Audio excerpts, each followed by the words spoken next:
My heart slammed against my chest as if it were trying to escape. The mirror in front of me reflected a version of myself I was still trying to understand. Standing awkwardly in the middle of my aunt's bedroom, balancing in a pair of sleek black heels that were definitely not designed for someone like me.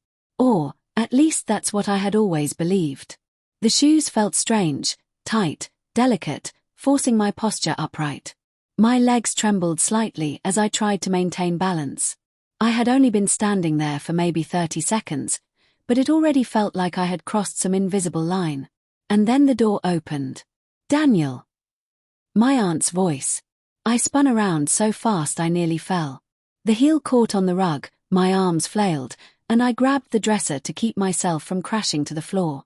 She stepped inside, and stopped. Her eyes slowly traveled downward. From my face, to my feet, to the unmistakable black heels. Silence filled the room so thick I could practically hear my own breathing echoing. My mind raced. "Say something. Anything." This isn't what it looks like," I blurted. Which, of course, made absolutely no sense. My aunt blinked once. Then twice. I braced for laughter. Or anger. Or one of those long disappointed lectures adults give when they don't know what to say. Instead, she tilted her head slightly. "Well," she said slowly, "you're standing in them better than I did the first time." My brain completely stopped working. "Wait, what?" She walked further into the room, closing the door behind her. For a terrifying moment, I thought she might ask me to take them off immediately. Or worse, tell my parents. But she didn't. Instead, she crossed her arms, studying me with a strangely thoughtful expression. "How long have you been curious?" My mouth opened, then closed. Curious. I had no answer for that question. Because the truth was complicated. It hadn't started today. It had started months ago. Before that moment, my life had been normal. Predictably normal. I worked part-time at a small electronics store while finishing my final year of college. Most of my days were filled with textbooks, group projects, and customers asking why their phone chargers weren't working. Nothing dramatic. Nothing unusual. Except for the quiet curiosity that had been growing inside me. It began innocently. My aunt had moved in temporarily while renovating her apartment, and with her came an entire wardrobe that looked like it belonged in a fashion catalogue. Dresses, boots, heels, scarves, all arranged neatly in the guest room closet. At first, I barely noticed. But over time, something changed.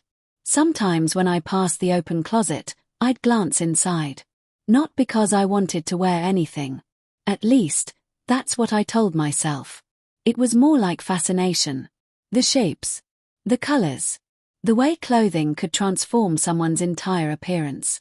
One evening, when the house was empty, curiosity got the better of me.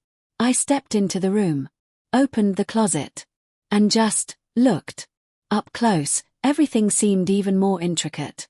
Soft fabrics, polished shoes, elegant designs. My fingers brushed the sleeve of a dress. I immediately pulled my hand back like I had touched something forbidden. "Okay," I whispered to myself. "That's enough." I turned to leave. But then my eyes landed on the shoes. A pair of simple black heels sitting neatly on the floor. I stared at them for a long moment. They looked strangely elegant. Without really thinking, I slipped one foot in. Then the other. Standing up was a mistake. I wobbled instantly, grabbing the wall to stay upright. "Whoa, okay." I started laughing at myself. But there was something else too. A strange, unexpected feeling. Not embarrassment. Not exactly excitement either. Just curiosity. What did this mean? Why did it feel so interesting? I practiced walking for maybe 2 minutes before quickly taking them off and putting them back exactly where they had been. That should have been the end of it. But it wasn't. Because after that day, I kept thinking about it. Eventually, those tiny experiments became a secret routine. Only when the house was empty. Only for a few minutes. Sometimes I would try walking across the room in the heels. Other times I would just stand in front of the mirror, adjusting my posture and wondering why the experience felt so strangely empowering. But I never went beyond that. Never clothes. Never makeup. Just the heels. And 1,000 unanswered questions. Until the day my aunt caught me. Back in the bedroom, I slowly sat down on the edge of the bed, still wearing the heels. My aunt leaned against the dresser, watching me calmly. "So," she said, "are you going to tell me what's going on, or should I guess?" "I don't even know what's going on," I admitted. That was the honest truth. She studied me carefully. "You look terrified." "I am terrified." "Why?" I hesitated. "Because I feel like I just did something wrong." She shook her head immediately. "Trying something new isn't wrong." Her calmness confused me even more. "You're not mad." "Why would I be mad? I'm literally wearing your shoes." She smiled slightly. "First of all, they look better on you than they did on me the first time." I laughed nervously. "Second," she continued, "you're clearly curious about something. And curiosity isn't something you punish." Her words settled into the room like a warm blanket. For the first time since she walked in, my shoulders relaxed a little. "But what if people think it's weird?" I asked. She shrugged. "People think everything is weird." I stared at the floor. "I don't even know what I'm trying to figure out." "That's okay," she said gently. Then she said something that changed everything. "Well, if you're going to explore, you might as well learn how to walk in those properly." My head snapped up. "What?" She walked over and crouched in front of me. "Stand up." I hesitated. Then slowly stood. She adjusted my shoulders slightly. "Back straight." Then my steps. Smaller steps. Heel first, then toe. I took one careful step. Then another. And for the first time, I didn't wobble. Her face lit up. "See? Much better." I couldn't believe what was happening. My aunt, the last person I expected to understand, was calmly coaching me through something I had been secretly wondering about for months. And somehow, that made everything feel less scary. Over the next few weeks, something unexpected happened. The secret exploration continued. But it wasn't so secret anymore.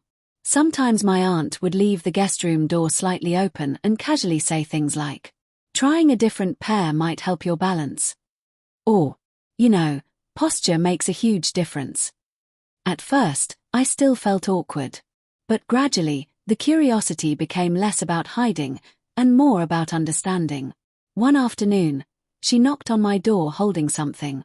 "Thought you might want to try this." It was a simple scarf. "Why?" "Because style isn't just clothes," she said. "It's confidence." I wrapped it around my neck awkwardly. She nodded approvingly. "See? Already different." Little by little, my perspective started shifting. This wasn't about pretending to be someone else. It was about exploring parts of myself I had never allowed to exist before. The real challenge came when curiosity stepped outside the house. One Saturday, my aunt suggested something bold. "Walk with me to the cafe." I nearly choked on my coffee. "Outside?" "Relax," she said. "You'll just be you." The idea terrified me. But something inside me also wanted to try. So we did. Just a short walk. Nothing dramatic. But every step felt like crossing a new boundary. At first, I was hyper-aware of everyone around me. Were people staring? Judging? Laughing? But something surprising happened. Most people didn't care. They were busy with their own lives. And the ones who did glance our way quickly moved on. Halfway to the cafe, I realized something shocking. I wasn't panicking anymore. I was walking confidently. And it felt natural. The real confrontation came later. A coworker spotted us walking downtown. Monday morning at work, he pulled me aside. "Hey, was that you on Saturday?" My stomach dropped. Here it comes, I thought. The jokes. The judgment. The awkward conversations. But I remembered something my aunt said. Confidence changes how people see you. So I took a breath. "Yeah," I said calmly. "It was." He looked surprised. Then shrugged. "Heh. Cool." And just like that, the moment passed. No drama. No humiliation. Just acceptance. That was the moment everything truly clicked. The fear I had carried for months slowly faded. Because the truth was simpler than I had imagined.